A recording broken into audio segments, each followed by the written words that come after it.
Dernier point technique que nous allons étudier, c'est donc la recherche d'un intervalle centré sur 0, tel que la probabilité que z soit compris entre moins u de alpha et u de alpha soit égale à 1 moins alpha, avec un réel alpha fixé. Donc je vais détailler un petit peu le problème puisqu'il n'est pas simple à comprendre au début. On se fixe une valeur pour alpha compris entre 0 et 1. Une fois que ce paramètre alpha a été fixé, nous allons calculer 1 moins alpha. 1 moins alpha sera également un réel compris entre 0 et 1. 1 moins alpha va correspondre à l'aire, à la probabilité que l'on souhaite obtenir. Le problème est donc le suivant. Déterminer un intervalle centré sur 0 tel que l'aire, en vert ici, soit égal à 1 moins alpha. Si nous avons une aire de 1 moins alpha, sachant que l'aire totale est égale à 1, il nous reste donc une valeur alpha partagée entre deux sous-ensembles, un à gauche et un à droite, c'est-à-dire chacun la moitié.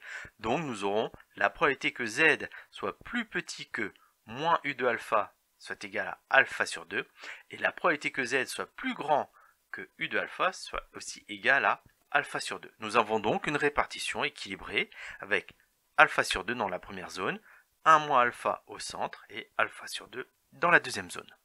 Notre calculatrice ne sait faire qu'un calcul, déterminer une valeur de x telle que la probabilité que z soit plus petit que x soit égale à p. C'est-à-dire que la calculatrice n'est pas faite pour répondre au problème que l'on se pose ici. Nous allons donc modifier notre problème afin de l'adapter à ce que fait la calculatrice. Donc, au lieu de calculer justement la zone centrale, nous allons chercher la probabilité que z soit plus petit que u de alpha, c'est-à-dire la totalité de l'aire que j'ai mis en bleu sur le dessin. Pour calculer cette aire-là, c'est assez simple, puisque nous avons la probabilité que z soit plus petit que u de alpha, c'est la probabilité que z soit plus petit que moins u de alpha, plus la probabilité que z soit compris entre moins u de alpha et u de alpha, c'est-à-dire alpha sur 2 plus 1 moins alpha. Le problème est donc le suivant, déterminer un réel u de alpha strictement positif, tel que la probabilité que z soit plus petit que u de alpha soit égal à 1 moins alpha sur 2. Prenons un exemple numérique. Alpha égale 0,05, c'est bien un réel plus petit que 1 et supérieur à 0. Donc nous allons calculer tout de suite 1 moins alpha, c'est-à-dire 1 moins 0,05, ça vaut donc 0,95. Nous allons donc chercher un réel u de 0,05 tel que la probabilité dans l'intervalle centré ici soit égale à 0,95. Si au centre nous avons 0,95, ça signifie que sur les côtés, nous allons avoir la moitié de alpha, c'est-à-dire 0,025. Donc 0,025 à gauche, 0,025 à droite.